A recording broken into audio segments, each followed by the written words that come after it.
And what we're trying to do with this live stream is we're trying to make it as bigger, if not better. Hopefully as time will tell. But it is definitely going to be an annual event that we will be hosting in Rehoboth. But as of now, we're just doing baby steps, but we hope with a push and definitely with the right people in place, we will find the finish line that we're trying to achieve. Mr. Given, I'll give a few insights from your side. The ceremonies, Mr. President, Chatel, and the rest of the team from Namibia Horse Racing Association. So, yeah, the room is so intense. It's time for celebration. 300,000 of them. We have been fighting to ensure that we claim something that belongs to us from the rating guys. I mean, we are coming for you, but thank you so much for the 300,000. So yes, we have been preaching about strategic partnerships, and we want to look beyond cash sponsorships, because cash sponsorship, the question is, how do you intend on sustaining your stables? How do you intend on sustaining your sport body beyond funding? So what happens beyond the 300,000?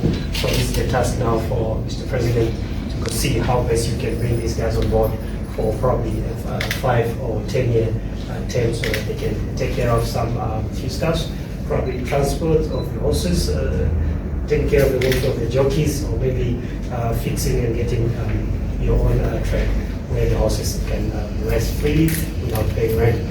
Of course, sponsorship is very important to us and to all our sport bodies, especially horse racing, considering that the horse owners, they go through an extent to ensure that these horses, they are fit, they are healthy, and also to ensure that the jockeys, they are well taken care of and all that. So thank you so much for 300,000, it's well received. And of course, we're looking at funding volatility, whereby anytime funding from government can stop. So we need partners that can come on board and meet government halfway. Furthermore to that, the Sport Commission is here to ensure that there is good governance and compliance, of which I can say to you that horse racing is fully compliant, if speaking of the correction, but I'm sure it's heading in that direction. We are waiting for the renewals. I'm sure they will meet, tick all the boxes to ensure that they get the renewal certificates.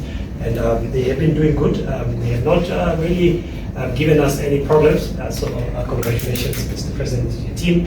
And of course, Boma won this time around, right? I'm not sure about Sterling. If we have to mention Phil. Of course, I never knew anything about sport, but Mr. President said, look, come to my event and I'll show you the horses. The last thing that we look at is community impact. So we need to ensure that all sport events or activities that we do leaves an economic an impact on the communities wherever these events are happening.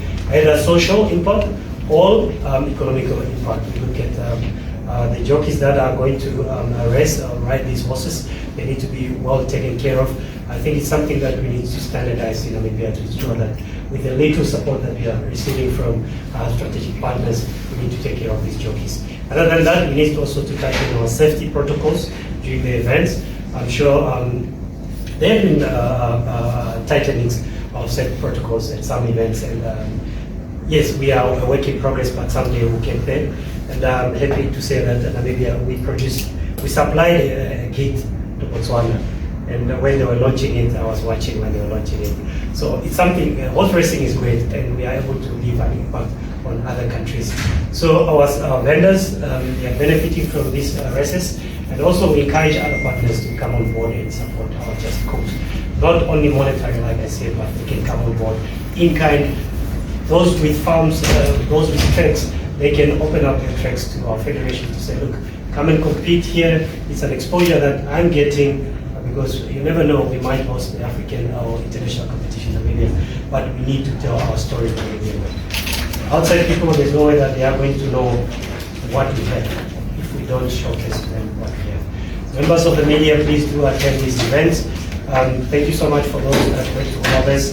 Be prepared, and we still call upon other people. Let's not only focus on events, but let's attend these events to ensure that we tell our Namibian way to the outside community. That's the